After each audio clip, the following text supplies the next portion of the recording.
Good, happy Monday morning, August 9, 2021. I'm Riley King, and welcome to this Monday morning edition of the Riley King Newscast, right here on the Riley King Network.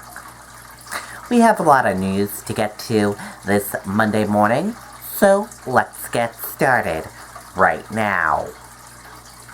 First up,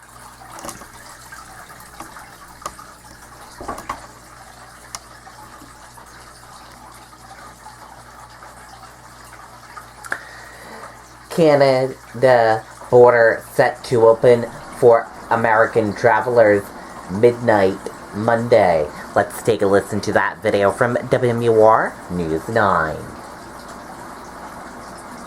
My old roof was an asphalt roof. It was really starting to look ragged. It's an island house. I wanted it to blend in better.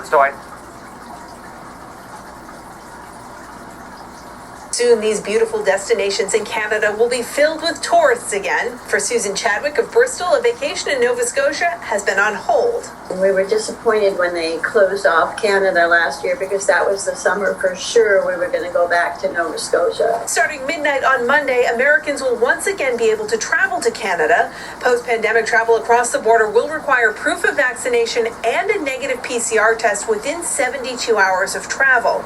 Chadwick doesn't leave until later this month, but she's already preparing. All your documentation that you'll be carrying with you anyway also has to be digitally uploaded. Atlantic Tourism Manager Kelly Keefe says travel will be relatively easy as long as you take the necessary steps ahead of time and pay close attention to local protocols provided in each province once you're there. Preparation is key, and then we do recommend, not keeping everything on your phone as well. Print those copies and have them with you. Another important thing to keep in mind is your return trip. Because they haven't made that official announcement, we actually don't know what the requirements will be to get back into the U.S. The U.S. Embassy and Consulate says on its website, land border restrictions for travel to the United States remain in effect through August 21st, 2021, and may be extended. I'm Nicole Lally, WMUR News. Okay, there you go on that video and that report.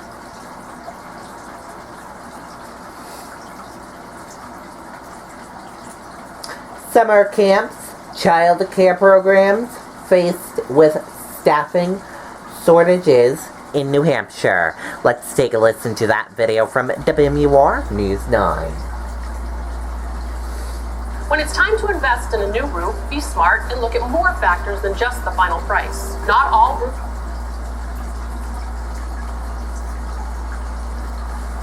There are only 3 weeks left in YMCA of Greater Nashua's summer camp, but they're still looking for counselors. It's been our busiest summer ever. I think with the pandemic, parent and kids doing remote learning, parents were eager for their kids to be kids, to have fun in an outdoor setting. Elizabeth Cavino says each week they have 350 to 400 campers, the most they've ever had. We actually closed camp registration a week ago and didn't accept any more campers. So that's something that's never been done before. Cavino says they're hiring for their year-round childcare program too. This workforce issue is not unique to the Nashua YMCA. Several of us have been in the field for 30, 40 years, and we've never seen the staffing shortage as dire as it is in childcare right now. It's both an inability to recruit, but also an inability to retain. Jackie Cowell is the executive director of Early Learning New Hampshire, a nonprofit that works with hundreds of childcare programs across the state. This workforce that supports all the other workforces. People ask, well, everyone's got a problem. Of course they do. But this one allows other workforces to go to work. Despite millions of dollars in federal pandemic relief money going to childcare programs, Cowell says some facilities are still closing. I think we should really come together and problem solve and see what we can do to raise the profile of the profession and raise the compensation. As for the YMCA of Greater Nashua, staff say they'll be able to get by for now with the workers that they have, but they're hoping that this trend won't continue. Okay, and there you go on that video and that report.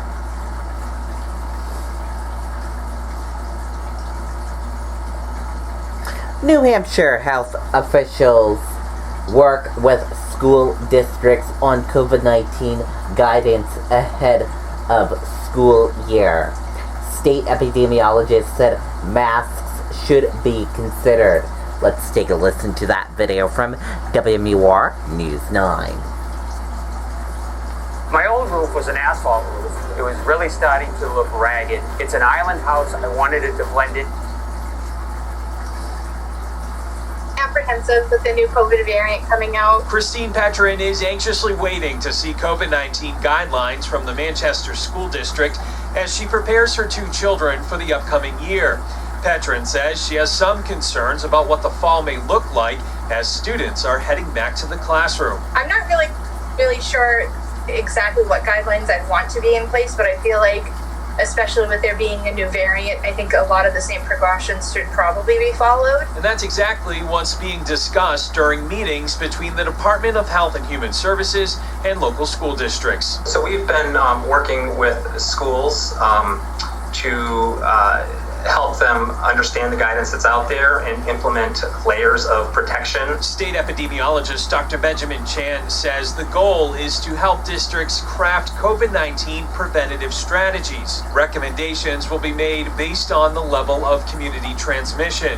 And when it comes to face masks, Dr. Chan says they are one layer of protection that need to be looked at. Certainly there's a role for face mask use, face masks to continue to be recommended in schools given the potentially large percentage of people that are unvaccinated or not yet able to be vaccinated because they're not eligible for the vaccine yet.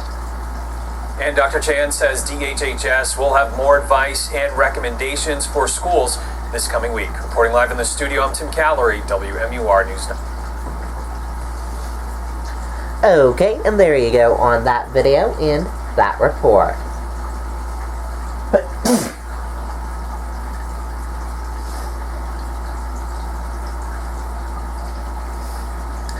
Man dies while trying to help another swimmer on Echo Lake in Conway. Let's take a listen to that video from WMUR News 9.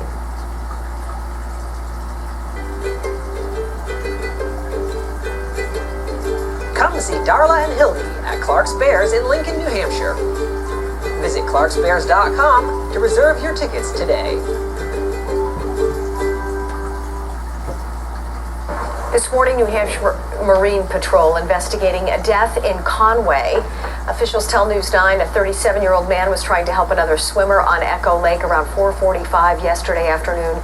We are told the man went underwater and never resurfaced. People nearby pulled him out and started CPR. The man was then rushed to Memorial Hospital but sadly did not survive. This investigation is still underway. Foul play is not suspected.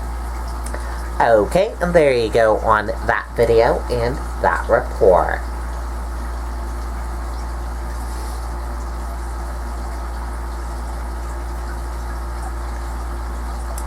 Police activity in Nashua. Authorities describe situation as mental health crisis. Let's take a listen to that video from WMUR News 9.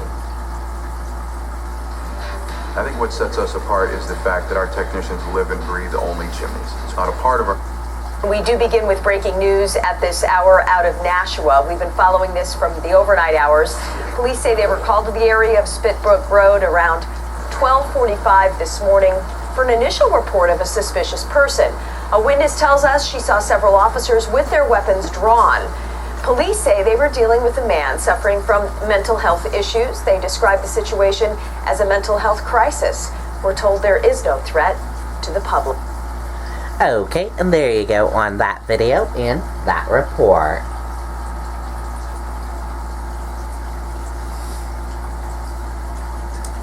Two seriously injured in motorcycle crash in Northampton on Saturday. Let's take a listen to that video from WMUR News 9. When it's time to invest in a new roof, be smart and look at more factors than just the final price. Not all roofs are the same, and not all roofs...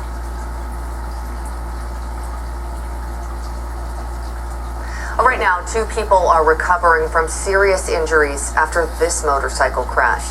Northampton police say it happened just before 5:30 last night on Mill Road. They say 24-year-old Alex Bergmeyer lost control of his Harley while rounding a curve. He and his 26-year-old passenger were taken to Portsmouth Regional Hospital. Police are still investigating. They ask anyone with information to give them a call. Okay, and there you go on that video and that report. That does it for this morning edition of the Riley King Newscast, right here on the Riley King Network. I hope you all have a great rest of your day, and I'll see you back here later on today for another newscast. I'll have a news report coming up in a little bit. Goodbye, everyone.